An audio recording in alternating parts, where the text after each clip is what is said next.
Picture this. It's Sunday afternoon. Millions of men are glued to their screens, their heart rates spiking, their happiness tethered to the movement of a ball. They're yelling at referees they'll never meet and celebrating wins they had no part in achieving. But then, there's the other guy. He's in the garage working on a project. He's at the gym breaking his own personal record. Or maybe he's reading a book that sharpens his mind for his next business move. When someone asks him, "Did you see the game last night?" he simply says, "No, I didn't," without a hint of FOMO. In a society that uses sports as universal male handshake, choosing not to participate isn't just a preference, it's a psychological statement. Today, we're diving deep into the Sigma mindset of the man who doesn't obsess over sports. We're exploring the cognitive independence, the refusal of tribal bait, and why a lack of interest in the stadium might actually be a sign of a high-value, self-actualized mind. To understand why some people don't care about sports, we first have to understand the psychology of those who do. Sports fandom is built on basking in reflected glory, or what psychologists call Beijing. When your team wins, your brain releases dopamine as if you won the battle. It's a survival mechanism from our ancestral past. Identifying with the strongest tribe ensured your safety. But the Sigma mindset operates on a different frequency. The man who doesn't obsess over sports often has an innate resistance to vicarious living. He doesn't want to watch someone else's greatness. He wants to cultivate his own. E asks the silent question, why am I wearing another man's name on my back when I should be making my own name mean something? This isn't arrogance, it's locus of control. People who don't care about sports often have a high internal locus of control. They find little satisfaction in events they cannot influence. If they can't touch the ball, they don't see the point in the stress. Sports are the ultimate social glue. They provide an instant tribe.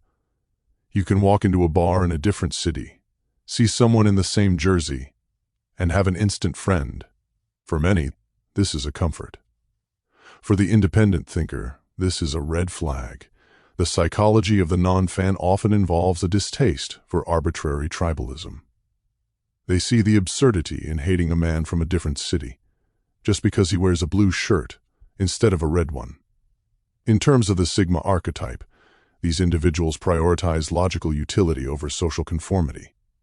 They aren't interested in the performative masculinity that often accompanies sports culture. While the crowd is busy shouting at a television, the independent man is busy observing human behavior. He realizes that the energy spent debating a trade deal between two multi-million-dollar franchises could be better spent debating his own life strategy. Let's talk about the biological side. Modern sports are designed to be a dopamine slot machine. The highs of a last-minute goal and the lows of a loss create a cycle of emotional volatility. People who avoid this obsession often have a more disciplined dopamine baseline.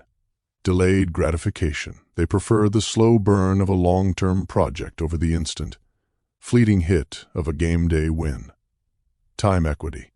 They view time as their most valuable currency. If a football game takes 4 hours, they calculate the opportunity cost.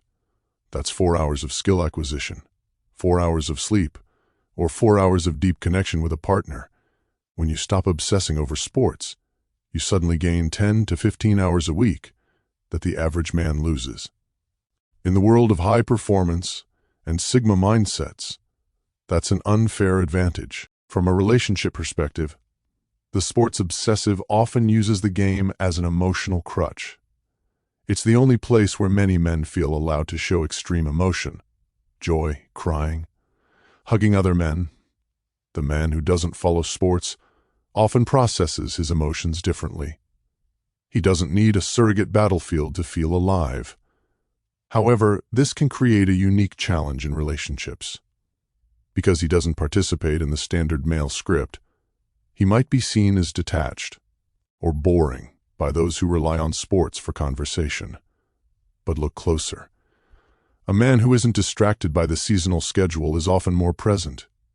He isn't checking his phone for scores during dinner. His mood isn't ruined on a Sunday night because a 22-year-old dropped a pass. He He offers a level of emotional stability that is rare. He is the rock, not the pendulum swinging with the scoreboard. In the hierarchy of social dynamics, the alpha is often the captain of the team or the loudest fan in the room. He leads the tribe. The sigma, however, sits outside the hierarchy. He doesn't care about the alpha's game. By not obsessing over sports, he retains his mental sovereignty. He isn't susceptible to the bread and circuses effect. The Roman concept that a population distracted by entertainment is easier to control. He is focused on the macro, while everyone else is distracted by the micro. He's watching the economy, he's watching the shifts in technology, and he's watching his own health. He isn't anti-fun, he's pro-intent. Every piece of information he consumes must serve a purpose. If it doesn't make him smarter, richer, or stronger, he filters it out. Critics might say, "You're just a hater," or "You have no passion." But the psychology says otherwise. It's not a lack of passion. It's a concentration of passion. Think of a laser versus a light bulb. A light bulb spreads light everywhere, illuminating the whole room but cutting through nothing. A laser concentrates all that energy into a single point, and it can cut through steel. The man who doesn't care about sports is often a laser. He has redirected the massive amount of cognitive energy that men usually spend on stats, rosters, and history into a specific craft. Whether it's coding, woodworking, investing, or philosophy, his obsession is productive rather than consumptive. So, if you're the guy who feels like an alien when the Super Bowl rolls around, or if you've recently walked away from the screen to focus on your own life, know this: you aren't missing out. You're moving ahead. You are reclaiming your attention from a multi-billion-dollar industry designed to keep you spectating. You are choosing to be the protagonist of your own story rather than a background character in someone else's. True power doesn't come from knowing the stats of a legend. True power comes from becoming one in your own right. If you found this analysis helpful, hit the like button and subscribe. We study the mindsets that others ignore. And tell me in the comments, what did you do with the time you saved by not watching the game? Stay focused, stay independent, stay Sigma.